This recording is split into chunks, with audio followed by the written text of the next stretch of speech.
Hey, this is AJ, and I'm here to show off my 5-star Pointy Mountains Museum. At least I'd like to.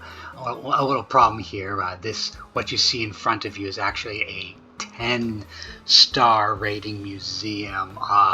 Little bit of a rule-breaking situation there. I don't really have my 5-star museum around anymore, but might be able to give you a glimpse. Might be able to give you a glimpse of what that 5-star museum looked like. And well, here we go. This over here was my 5-star Pointy Mountain Museum. So this was a very heavy objective-based map, and to tackle it, I really needed to put aesthetics to the side, at least until I had established myself, gotten some funds in my pocket, and just pushed through all of those objectives. It's really how I play any of the museums up to the point of 5-starring them, after which I'll demolish and I'll rebuild something that's a little more aesthetically focused. But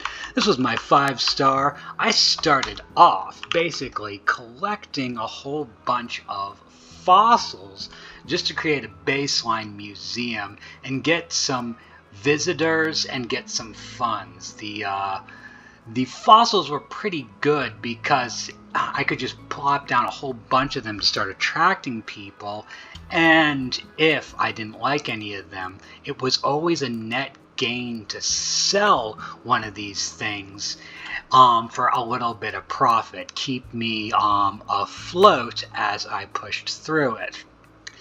After that, I started to do a lot of science, because science has got a pretty lot of bang for your buck. You're in control of what you get, and all in all, most of the exhibits that you get really have a lot of base buzz. Here's a 4-square exhibit.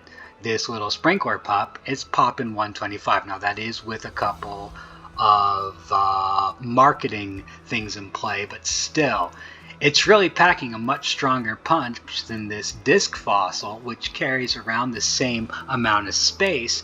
And even this piece de resistance, this ice crystal, that also has a lot of marketing going on at 123. So a lot of bang for your buck buzz-wise from making these science exhibits. That'll start pouring people in, getting people in the door. After that, I started collecting objectives. I started getting these frozen exhibits, as that was an expectation to pass through the objectives.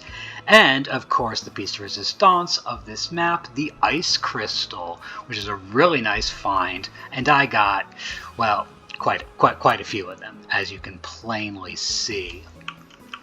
All the amenities I might need to run the map, I just plopped them. That's sort of what I do up until I've got the funds to demolish and rebuild to my liking. But the massive carbuncle on this museum is, of course, these aquariums, which were essential for clearing the final hurdles of Pointy Mountains, which was a really, really high knowledge count for visitors. And this little trick right here, it puts a lot of knowledge. It puts a whole lot of knowledge all on one placard.